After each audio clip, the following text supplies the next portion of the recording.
Você já viu falar de filosofia clínica, um ramo da filosofia que trabalha para melhorar a vida das pessoas? Filosofia clínica é o tema do programa Papo Dinâmico, que começa agora.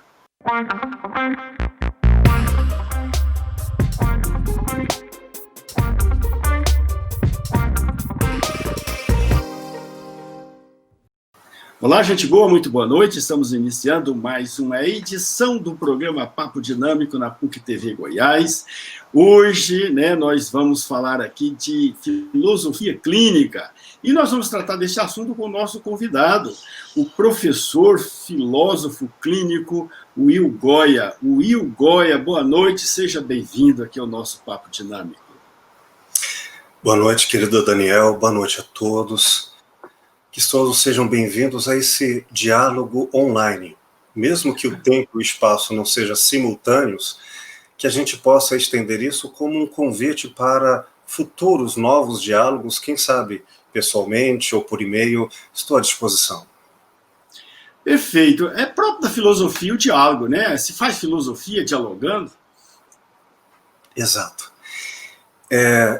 Quando se fala agora em filosofia clínica, parece ser uma novidade, e o sentido mais comum da interpretação do termo clínica é mesmo um utilitarismo inadequado, próprio da nossa época, mas que não reproduz o nascimento nem a origem da filosofia. Porque a ideia de uma espécie de clínica vinculada à noção de saúde, afastado da doença, ou seus sinônimos, equilíbrio, bem-estar, paz de espírito, com os equivalentes opostos de mal-estar, desequilíbrio, loucura, qualquer forma de ajustamento, tem a ver com noções de padrão, de regulações, e não é nada disso. Filosofia... Não é nada disso? Pois é, então o que é filosofia clínica? Então, clínico tem um sentido original, quer dizer, que vai à origem do ir ao outro. É uma alteridade. Um exercício, como você disse, de diálogo. A filosofia nasce lá no mundo antigo como uma prática do diálogo tendo a procura da verdade. E ela nasce, por exemplo, de várias formas com diferentes filósofos. Só para citar, e sendo literal, numa tradução para o grego de Epiteto, a filosofia é uma clínica, um termo utilizado já naquela época. Por isso, quando digo que a filosofia clínica recupera o seu sentido original, porque ela quer um diálogo com o outro. Não para torná-lo saudável ou qualquer forma de equilíbrio produtivo a um mercado de trabalho, mas é um convite ofertado àqueles que aderem e também procuram um filósofo para a autenticidade. Então, pode dizer que... Pois não. Perdão. Ajudar o outro a pensar por si mesmo sem pensar por ele. Perfeito. Então, se pode dizer que na filosofia pré-socrática já se praticava a filosofia clínica? Você citou Epiteto, né? Citou Epiteto como filósofo do pré-socrático. Mas não apenas ele. Posso dizer, quero talvez dar uma referência àqueles que procurarem mais sobre o assunto, não diretamente a filosofia clínica, e aí eu tenho referências como, talvez, o meu trabalho, A Escuta e o Silêncio, que é um caso clínico a partir de Laura apresentando o método do trabalho do filósofo clínico. O trabalho de Lúcio Pacter, que sistematiza a filosofia clínica no Brasil, e há outros no mundo vinculados a essa recuperação da filosofia no mundo da vida, sejam nos hospitais, sejam nas escolas, em várias instâncias em que as pessoas procuram pensar melhor diante das suas crises.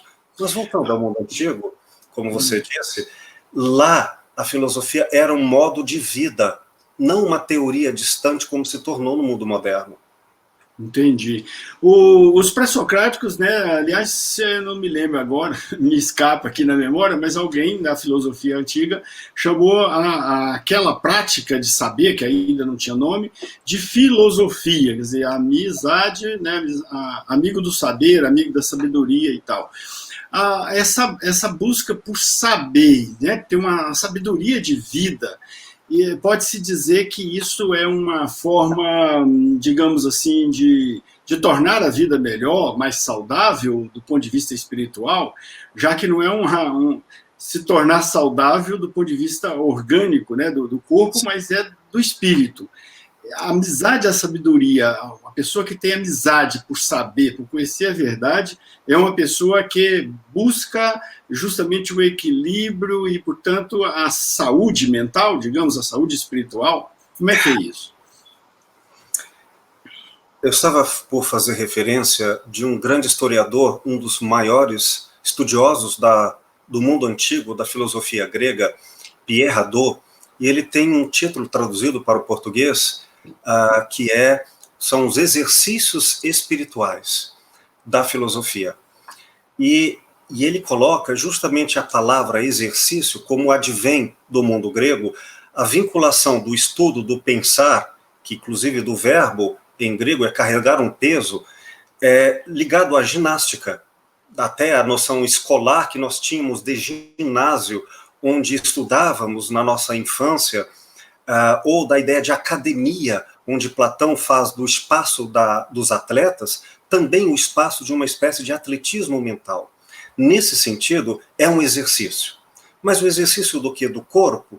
Não, exatamente. Nem disso, nem daquilo. Melhor dizer, essa palavra que você bem colocou, para além do sentido religioso, no sentido amplo do espírito humano, que é a filosofia ser uma prática, um exercício espiritual do ser humano. Perfeito. E nesse sentido é o quê? Uma terapia da alma? Pode-se dizer que é uma terapia da alma fazer filosofia? É uma terapia da autenticidade, em que se procura aquilo que é autêntico, que é verdadeiro. Naturalmente, há muitas concepções do que é autêntico, do que é verdade. Até alguns caminham no sentido de o corpo, outros no sentido de um equivalente à saúde médica ou psicológica, outros já caminham até no sentido oposto do que seria um desequilíbrio psicológico ou até uma disfunção ou doença física. Nenhuma delas é pressuposta de antemão na presença do outro para um diálogo, porque se fizéssemos isso, nós estaríamos amordaçando o outro com palavras que silenciam e não que dialogam. Se vamos falar em filosofia clínica, no sentido de ajudar o outro a pensar em um sentido amplo da vida, a repensar a sua vida, não podemos previamente dizer a ele o que é saúde, o que é doença, o que é equilíbrio ou desequilíbrio, segundo a opinião ou critério do intérprete, o filósofo. É um exercício de alteridade. Acontece que algumas pessoas procurarão, aparentemente, uma espécie de saúde no lugar comum e encontrarão outra coisa. O fato é que, diante do outro, o primeiro fundante método do conhecimento filosófico é saber que não sabemos. E a relação da aprendizagem se dá no diálogo. Perfeito. Hoje o que mais acontece é as pessoas terem certeza, né? Certeza do nada, mas tem certeza. A gente vê aí nas redes sociais as pessoas manifestando opiniões e ao ponto de ir à agressão se alguém discorda, né? Quer dizer, isso pode-se dizer que uma pessoa que tem certezas absolutas, assim, é uma pessoa que precisa consertar o pensamento, que não está pensando de forma correta, autêntica. Olha, por autenticidade, eu também não quero preconizar algo que ficou conhecido por uma espécie de humanismo do mundo contemporâneo, no século XX, que é a espécie de racionalidade, de responsabilidade permanente. Senão estaria desdizendo tudo que eu quis colocar. Portanto, quando digo que a filosofia clínica é uma prática clínica, é uma prática de alteridade, eu respeito até a discordância do outro.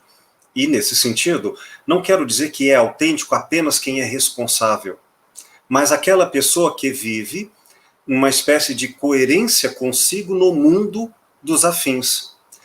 Então, eu diria que uma pessoa que fosse não agressiva, que fosse ou procurasse de forma muito profunda a ausência da violência, ela até ficaria dissonante com o mundo.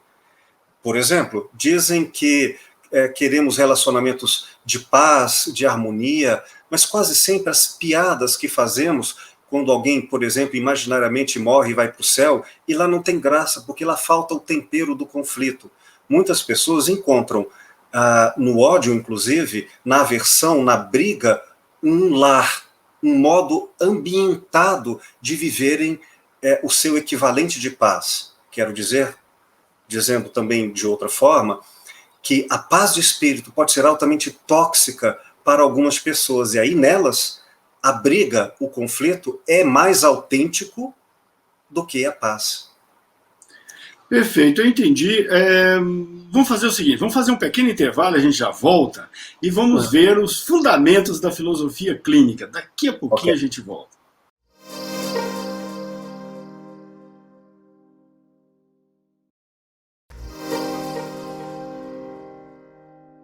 De volta com o programa Papo Dinâmico na PUC TV Goiás, toda terça-feira, 9h30 da noite, e no YouTube, no canal do programa Papo Dinâmico, no canal da PUC TV Goiás, e nas redes sociais, no Instagram, no Twitter, no Facebook.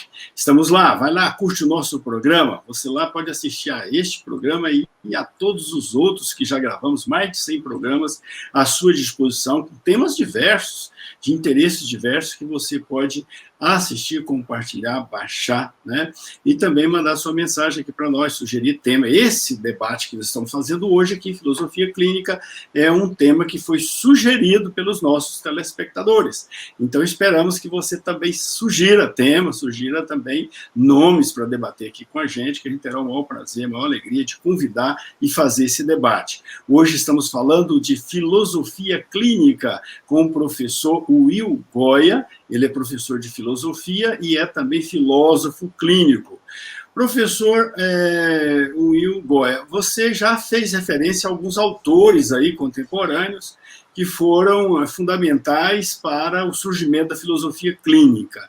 O que você pode apresentar para nós sobre os fundamentos da filosofia clínica? A filosofia, no seu sentido de clínica, é uma atividade, é um pensamento-ato. E, nesse sentido, tudo que é exercício da nossa consciência. Não é um privilégio da razão, não é, portanto, o consultório, um espaço onde necessariamente vamos discutir questões acadêmicas numa espécie de debate racional. Podemos pensar pelos sentimentos, pensar em nos comunicarmos pelo corpo, pensar em diferentes esferas semióticas como a oralidade, a escrita, a visualidade dos gestos. Podemos pensar através de textos ou filmes. Quero dizer com tudo isso que, quando falamos em filosofia clínica, que ajudamos o outro a pensar e a tornar-se mais autêntico de acordo com as suas buscas, estamos amparados com o mundo contemporâneo, com a diversidade e complexidade do mundo atual. Assim, a filosofia clínica procura recuperar de toda a história da filosofia, desde os antigos gregos, perpassando uma questão que se tornou talvez no mundo moderno, após Hegel, uma discussão, por exemplo, entre filosofia ocidental e oriental, enfim, todo o universo que foi estudado na academia para ser um background do profissional filósofo clínico, a fim de ajudar o outro a pensar por si mesmo. Essa é a busca da autenticidade. O método que desenvolvemos foi criado por Lúcio Pachter, que sistematizou na década de 80, ele, como filósofo brasileiro, produzindo o que chamamos de autêntica filosofia brasileira, embora vivemos num mundo globalizado e o que pertence a um lugar é copartícipe do mundo inteiro. Lúcio Pachter elaborou essa metodologia que é fundamentada numa alteridade, em busca de ajudar o outro a ser mais autêntico. Essa é a ideia daqueles que procuram a clínica, o consultório, diante de suas crises existenciais. Pode servir para alguns, e com toda certeza não servirá a outros, mas é mais de um dos caminhos na esfera terapêutica da nossa época. Um dos grandes debates que nós tivemos na história da filosofia até hoje, desde os pré-socráticos, na Idade Antiga, até os filósofos contemporâneos, é a distinção entre opinião e ciência, entre opinião e conhecimento sistematizado, científico e tal. Como é que a filosofia clínica trata dessa questão, né? Porque um desafio gigante que a gente sempre encontra na filosofia pura é saber qual é o fundamento, qual é a pedra de toque a partir da qual se pode construir o edifício do conhecimento, já perguntava Descartes, né? Então, como é que faz a filosofia clínica de partir? Qual o pressuposto, né, que ela adota para trabalhar essa prática? O pressuposto é a alteridade. Um tema, por estranho que pareça, muito recente e às vezes ainda sequer atual para muitas academias da filosofia. Toda a história da filosofia, sobretudo a partir de Sócrates, tenta elaborar o conceito de verdade e a filosofia como uma busca a esta verdade vinculada ao ser, à essência, o que é essencial em termos de conhecimento, seja aí nas suas diversificações, filosofia da religião, filosofia da ciência, filosofia da arte, e suas equivalentes de buscas como o que é a essência do belo, a essência do ser humano, a essência do cosmos, etc. A busca pelo ser como verdade fez construir, entre outras coisas, verdades que seriam territórios fincados e defendidos por diferentes correntes, cada qual dizendo, eu cheguei ao ser, ou estou à procura do ser. E a busca pela filosofia foi uma busca por este ser. Acontece que isso também nos levou a escândalos como o nazismo, de grandes expressões teóricas, defesas de verdade, esquecendo-nos de que, mais importante do que uma espécie de verdade ancorada no mundo, a metafísica, o ser, dizendo, eu cheguei lá, é a presença do outro entre nós. A filosofia nasce, enquanto clínica, do mundo antigo ao mundo atual, no diálogo, na relação com o outro. E a verdade nunca pode ser uma bandeira fincada onde não há mais esfera de diálogo. Infelizmente, quando na Idade Média a filosofia se torna mero instrumento secundário, serva da teologia, porque a verdade já se tornou achada ou descoberta pela religião, da maneira como foi ali apresentada, claro, não no cristianismo primitivo, mas naquela forma equivocada de cristianismo, fez com que a filosofia perdesse a sua procura autêntica. E ela se tornou apenas um instrumento intelectual. E isso, claro, foi tornando a filosofia, de certa forma, apenas um conhecimento instrumental. E é uma pena que isso se tornou mais forte no mundo moderno, quando, por exemplo, de René Descartes a Francis Bacon, no século XVII, Bacon, em especial, diz a epígrafe do que pode ser chamado de mundo moderno: saber é poder. Ter conhecimento para atuar. Como quem diz, aprender inglês instrumental não para pensar a maneira de ser, na medida em que conhecimento fosse uma vivência, mas ter conhecimento para um instrumento, uma prova, e depois, uma vez não mais útil, descartá-lo. A filosofia se tornou, como você bem colocou, uma grande verborragia ou vaidade e disputas acadêmicas e se afastou do mundo da vida. Recuperá-la como clínica, como alteridade, como exercício ao modo antigo, só que atualizado. Por exemplo, se é verdade, como diz, você cita o que acredita ser de Pitágoras, a frase, a ideia de que a filosofia é o amigo à procura da verdade. Se assim é o nascimento da filosofia, a filosofia clínica nos tempos atuais talvez seja reformulada assim, que o filósofo é um amigo das verdades subjetivas do outro. Qual é a base, então, fundamental da filosofia clínica? Não é a epistemologia, é a ética. Significa que, diante do outro, qualquer outro, no qual eu, quando me desconheço, sou outro para mim mesmo. O outro como infinito. Levinas, esse grande filósofo lituano, é uma referência dessa fundamentação teórica da ética. faz com que aprendamos a pensar a estrutura de pensamento do outro, entender o outro no seu modo de ser, para dialogar com ele no modo dele. Isso é a busca da autenticidade, não um ensino, nem uma aprendizagem como se houvesse uma verdade a ser revelada. Trata-se de um diálogo onde ir ao outro é respeitá-lo. A clínica é feita, então, além dos seus pressupostos teóricos, uma dimensão que ultrapassa essa nossa fala, em uma metodologia prática, feita de compreender o outro na sua forma de pensar e viver a realidade, com o mínimo de intervenções que possam corromper a originalidade do ser do outro, e, portanto, é uma ética de escuta e aprendizagem, para que, após a aprendida essa forma de ser do outro, respeitá-la. Não só respeitar ao outro, como ajudá-lo a respeitar a si mesmo e aos outros com quem ele convive. Então, quer dizer, uma pessoa procuraria um filósofo clínico no momento em que ele precisasse de um diálogo, que ele tivesse a necessidade de debater algumas ideias, né, alguns projetos de vida, e ele precisaria conversar com alguém, e o filósofo clínico seria a pessoa ideal para ele desenvolver esse diálogo, é isso? Esta é uma das possibilidades, porque quando nós falamos, por exemplo, em uma pessoa que está no hospital, sem uma estrutura lógica, dialógica, de verbalização, mas está sofrendo dores e comunica por gemidos, em estado de alteridade, porque o filósofo clínico, antes de uma profissão, é sobretudo uma ética para com o ser humano, ele vai acolher essa escuta de dor, essa escuta no qual o outro se manifesta sem a racionalidade do discurso, como linguagem. Isso significa que eu tenho compaixão, tenho que prestar atenção, e não estou falando apenas em pessoas que querem dialogar numa formalidade do discurso. Uma pessoa que, por exemplo, está num casamento. Eu tenho mais de 20 anos de consultório e tenho atendido pessoas, e a maioria delas não vem para debater verdades ou questões acadêmicas.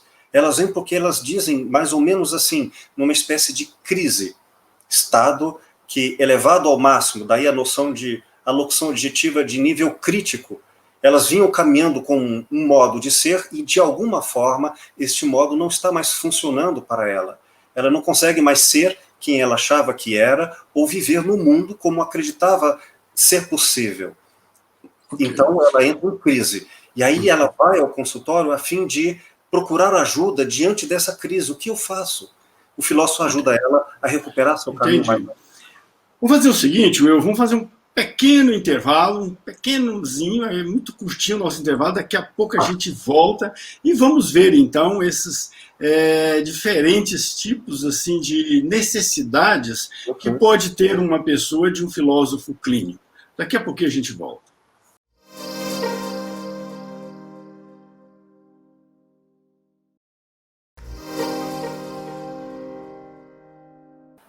De volta com o programa Papo Dinâmico na PUC TV Goiás, toda terça-feira, 9h30 da noite, e nas redes sociais, no YouTube, no canal do programa Papo Dinâmico, no canal da PUC TV Goiás, e também no Facebook, no Instagram, no Twitter. Lá você pode mandar sua mensagem aqui para nós, né? Curtir, dá um likezinho lá e manda sua mensagem aqui para nós, sugerindo temas para a gente debater, tá bom? Hoje nós estamos debatendo sobre filosofia clínica. Esse tema estamos debatendo com o professor e filósofo clínico Will Goya, que está aqui conosco, né, debatendo esse tema. Então, professor Will Goya, quando nós já perguntamos isso, mas eu tinha sugerido assim, a pessoa está em necessidade de diálogo, né, e procura um filósofo clínico. Mas quais outros sintomas, não vou dizer a normalidade, mas quais outros sintomas poderia ser motivo para a pessoa procurar um filósofo clínico? Isso que chamamos de assunto imediato, que levam as pessoas ao consultório, são os mais diversos, tanto quanto as individualidades da nossa época. Mas é claro que há elementos comuns que, cada qual ao seu modo, trazem ao consultório como crises de uma época. Por exemplo, casamento e suas dificuldades, solidão, desemprego, o anúncio da morte ou mesmo do nascimento. Diria que aquelas coisas que assustam costumam levar as pessoas há uma inabilidade no seu lugar mais comum a precisar de amparo para enfrentarem essas dificuldades. Algumas dessas coisas vêm de fora, como uma espécie de apontamento. Digo, isto está acontecendo comigo, aconteceu e talvez até na situação de vitimação, dizendo, a vida está fazendo isso comigo. Mas acontece que outras vezes, o que também não é raro, a própria pessoa, em seu modo de ser, está entrando em colapsos, pequenos ou grandes, e dizem, eu não consigo mais ser eu queria ser de outra forma. O que faz um filósofo clínico é um exercício de alteridade, que acolhe em várias linguagens do entendimento, não apenas o da racionalidade, para que entender o que o outro quer colocar acima ou além do imediato. Entendendo o assunto último da clínica, que é o da autenticidade, o que pode ser o modo mais íntimo e verdadeiro dessa pessoa, uma verdade íntima para cada subjetiva pessoa, seja nos indivíduos ou seja nas culturas, então, reconhecendo a sua estrutura de pensamento, devolvê-la, e esses processos de devoluções são os mais diversos, desde a linguagem esclarecedora até o afeto, para que ela recupere e potencialize a sua vida. Pode-se dizer assim, pode-se dizer que quando a pessoa tem quando os valores que ele tem cultivado sofrem algum abalo, ou o sentido que ele confere à sua vida sofre algum abalo, são nesses momentos que seria importante um diálogo com o filósofo clínico? Para aqueles que procuram através, não apenas, mas através do diálogo, se conhecerem e repensarem sobre novas perspectivas a realidade que vive, a filosofia clínica é um dos caminhos terapêuticos para isso. O terapêutico aqui não pretende ser uma cura, nem ser melhor ou pior do que outros, mas um caminho de afinidade para quem procura no conhecimento uma reflexão e um entendimento, se isso lhes fizer bem. Ok. Qual a diferença, então, da psicologia clínica em relação à filosofia clínica? Ou melhor, qual a diferença da filosofia clínica com a psicologia clínica? Convido aos ouvintes para uma resposta mais demorada e aprofundada num trabalho que eu escrevi há alguns anos atrás, aliás, há uns 15 anos atrás, A Escuta e o Silêncio, a história de Laura, terapia em filosofia clínica. Ali eu me demoro tanto nos pormenores teóricos quanto práticos dessas distinções. Mas vamos a elas. A psicologia traz, ou melhor, as psicologias e as psicanálises trazem cada uma delas, ao fundo, uma base, um postulado filosófico. Um exemplo apenas didático.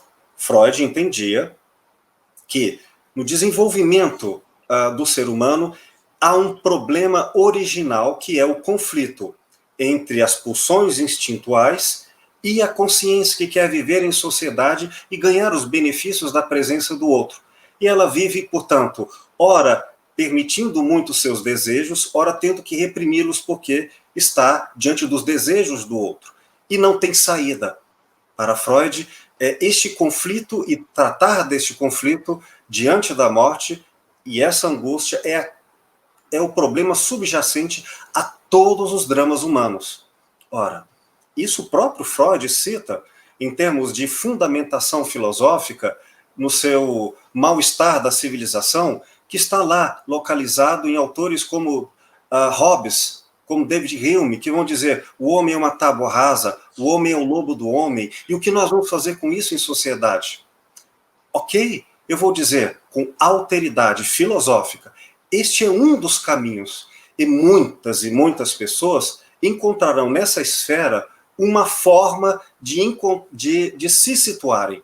E a psicanálise será bom para eles.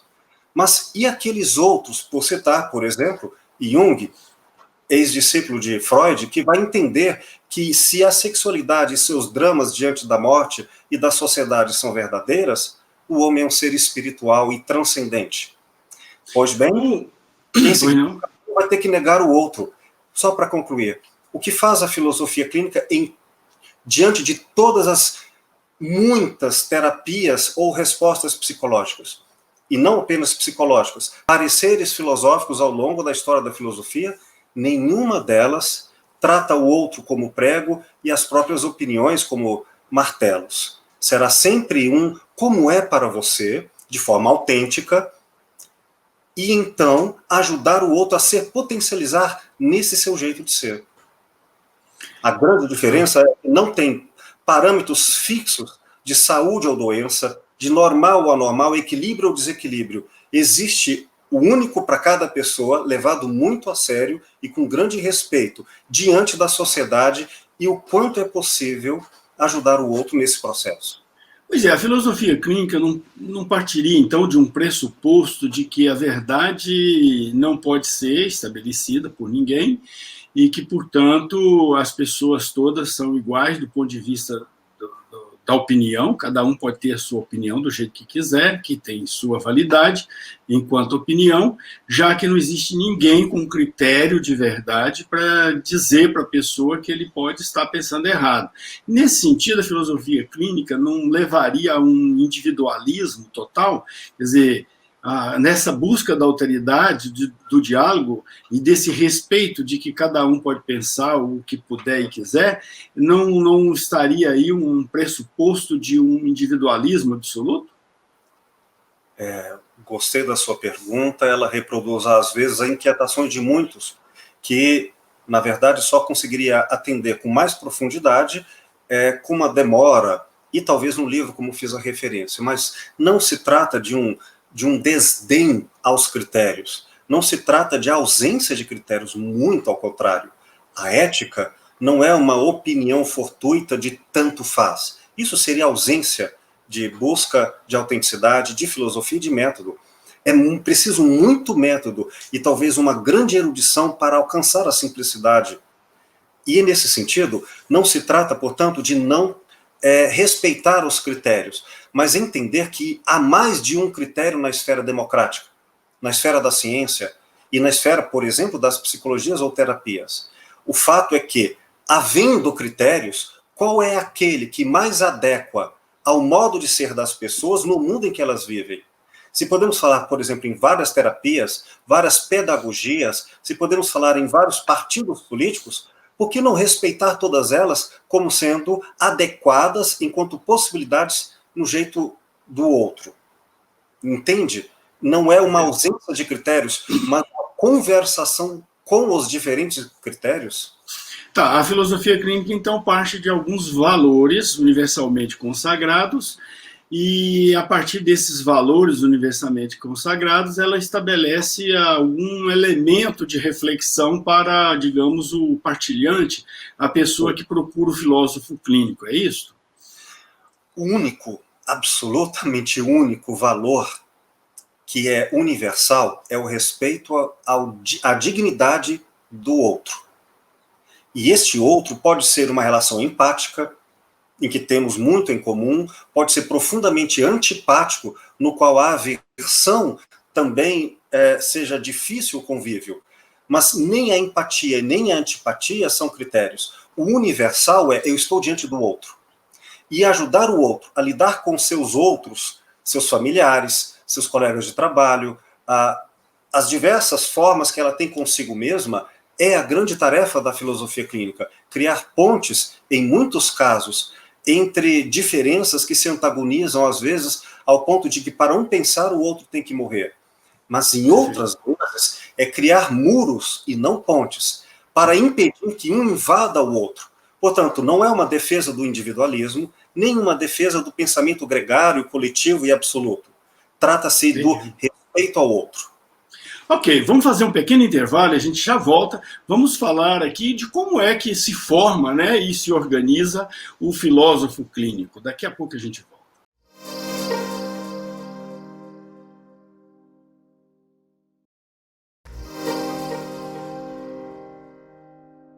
De volta com o programa Papo Dinâmico na PUC TV Goiás e também lá no YouTube, no canal do programa Papo Dinâmico, no canal da PUC TV Goiás e nas redes sociais, no Twitter, no Instagram e no Facebook.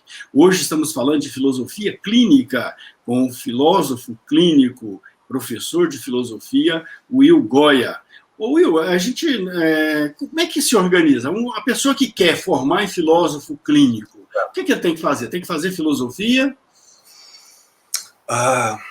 Existe uma Associação Nacional dos Filósofos Clínicos que agremia todos os centros de formação em filosofia clínica no país.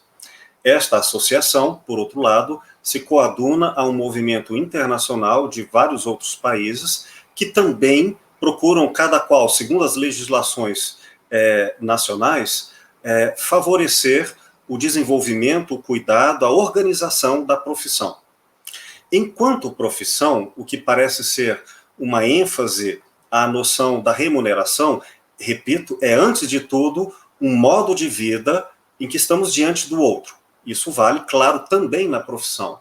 Enquanto em Goiás, em Goiânia, nós temos a Casa de Estudos Francisco de Assis, que eu presido, como professor titular, para a formação de filosofia clínica. A formação tem dois grandes momentos. A formação, que é uma especialização em filosofia clínica, somente para graduados, que, após percorrerem toda a metodologia teórica, desde noções históricas da filosofia... Você falou graduados, qualquer graduação ou só graduação em filosofia? Tá.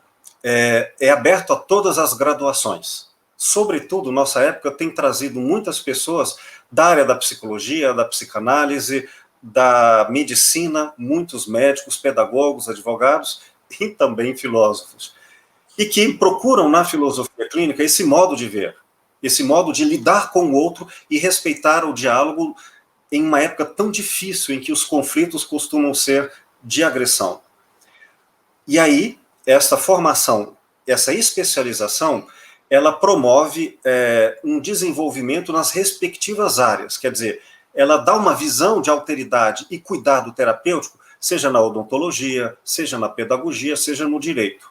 Porém, aqueles que têm interesse no exercício da terapia em consultório como prática profissional, precisam fazer a formação em prática da filosofia clínica, uma formação que, na primeira, enquanto especialização, dura cerca de 2 anos e meio, e a segunda, o mínimo de 1 ano de experiências de clínica didática, supervisões, para, então, dar-se início a um processo de casos clínicos e supervisões que podem durar, segundo a subjetividade de cada caso, mais anos. Seja como for, a prática clínica é específica para graduados em filosofia ou aqueles que não têm graduação em sua formação acadêmica, por exemplo, um médico, que façam uma formação complementar de 400 horas de história da filosofia, para que compreenda o pensar filosófico em seu susto e seu espanto original diante do outro. E é nesse sentido que, assim, tendo outra graduação e mais uma formação da história do pensamento da filosofia, é possível que outros graduados que não filósofos possam vir, assim, a se tornarem filósofos clínicos. Esse curso de 400 horas, ele é um curso reconhecido pelo MEC? Como é que é isso? Essa formação em prática da filosofia, ela tem a função de formar terapeutas, pessoas que lidam com a sensibilidade e na relação com o outro. Não significa que serão filósofos de graduação. Significa que terão a competência de pensar filosoficamente na presença da diversidade do outro. Nesse sentido, há muitos graduados que não têm esse exercício de alteridade. O que eu estava dizendo, eu preciso deixar muito claro, é que enquanto a formação teórica ela tem um sentido bastante informativo e reflexivo, a formação em prática ela exige longos estágios e de esferas didáticas para que, somente depois de casos clínicos aprovados, tanto pela Comissão Nacional dos Casos Clínicos, quanto pelo Centro de Formação, para que ela consiga o título de filósofo clínico. Você citou aí Centro de Formação São Francisco. Por que São Francisco? Tem alguma vinculação com a igreja, com a ordem dos franciscanos? Não tem. Eu, particularmente, que fundei essa casa e coloquei e reconheço em Francisco de Assis uma dessas grandes figuras da alteridade, a capacidade num mundo tão belicoso que foi o nascimento das cruzadas, e ele dialogar tanto de um lado com a esfera de um mundo bélico em que era o catolicismo, quanto de outro mundo também bélico que se dava entre os muçulmanos. E não apenas entre eles, na presença dos animais, dos não-humanos, na presença do transcendente, diante de qualquer outro. Então, ele dialogou com o lobo, com o leproso, com o sultão, é isso aí. E com as rosas, e com as águas. Então, com a lua, né? Com o sol. Essa irmandade que me inspira pelo afeto, o exercício da alteridade pelo amor ao próximo. Pois é, há muitos filósofos clínicos em Goiás? Em Goiás, nós temos, sim, vários colegas que são formados e já tutelados, intitulados pela comissão, pela ANFIC, pela Associação Nacional de Filósofos Clínicos, e que atuam, como eu, em seus consultórios. E temos colegas também que não vão para o consultório por não terem afinidade com isso, vão para a docência, vão para os seus trabalhos específicos. Há aqueles que procuram a formação em prática para se tornarem pessoas mais capazes da relação de alteridade com o outro, não como profissão. No Brasil, hoje nós temos professores, centros em todos os estados brasileiros, temos uma gama de literatura, não só publicada, como em pesquisa, que está anunciando um campo bastante reconhecido e também aberto ao diálogo. Como é que é feito o controle e a legitimação dessa atividade em todo o país? Como é que é feito isso? Tem um sistema, um código de ética que organiza e regra essa atividade? Nós temos o Estatuto Social da ANFIC, o Conselho de Ética, nós temos o Código de Ética do Filósofo Clínico, do especialista e do filósofo clínico, e tudo isso é profundamente cuidado pela Associação Nacional dos Filósofos Clínicos. Esse cuidado, como profissão, se refere ao exercício da terapia e não ao exercício de uma clínica no sentido ou médico e ou psicólogo. Tanto que nós temos colegas das áreas da psicologia ou da psicanálise que vêm para a filosofia clínica. Atualmente, nós temos 3 colegas que são da formação em psicólogos, como já tivemos vários psicanalistas. E estes, para fazerem o método e o trabalho da alteridade no consultório, no respeito ao outro, fazem toda essa prática, adquirem, portanto, o título de filósofos clínicos para então atuarem. Na medida em que tem a formação em um centro validado, o seu trabalho está permanentemente vinculado a alguma pesquisa ou vinculado a trabalhos de atualização, ele atualiza o seu título, que não é vitalício. Significa que há uma constante relação entre a aprendizagem, o trabalho e a clínica. Por exemplo, os psicólogos têm um Conselho Regional e o Conselho Nacional de Psicologia, que tem uma legislação nacional que regulamenta essa profissão. Existe isso também em relação ao filósofo clínico? Se não existe, existe algum trabalho nesse sentido para tornar essa regulamentação oficial? Essa regulamentação, ela é oficial, mas não existe a profissão de filósofo no Brasil. O que é hoje um professor de filosofia? Ele se regula profissionalmente enquanto docente, não enquanto filósofo, no Brasil. Não se trata de aqui ser uma regulamentação de uma profissão que não existe na nossa Constituição. Ela não reconhece a profissão de filósofo, mas o trabalho do terapeuta, ele prescinde disso enquanto profissão, mas ela não é prescindida de uma regulamentação de uma organização não governamental e com muita ética. Um dos trabalhos que nós atuamos, eu faço parte do Conselho Nacional de Ética, é discriminar no sentido de separar muitas pessoas que tentam intitular-se filósofos clínicos e não vêm das formações da metodologia, do trabalho ou dos centros oficiais. E aí, nesse sentido, precisamos deixar claro que o nosso trabalho ele tem a ancoragem de um cuidado que está tanto no ponto de vista regional dos centros de formação, quanto nacional pela ANFIC, a Associação Nacional dos Filósofos Clínicos. Associação nacional é uma pessoa jurídica, tem CNPJ, né, tem um estatuto social, e através desse estatuto social, que deve ser, imagino, registrado em cartório, e através dela mantém relação com os poderes públicos, portanto, é perfeitamente legal, né, e legitimada pela Constituição Federal. Eu imagino que seja isso, né? Legal e legítimo. Quem queira conhecer... E pelo o Código Civil também, né? É uma entidade, uma sociedade civil, né? Eu convido as pessoas a digitarem no site, o site da ANFIC, a Associação Nacional dos Filósofos Clínicos. Okay. E também para conhecerem tanto a estrutura física, quanto a estrutura teórica, bibliográfica, as pesquisas. Os colegas professores, hoje em quase todas as universidades no país, estão, de alguma forma, trabalhando com isso. Eu tenho aqui no estado de Goiás, como disse antes, já há mais de 2 décadas de trabalho, com pesquisas, com docência, com a formação de colegas e com a prática em consultório.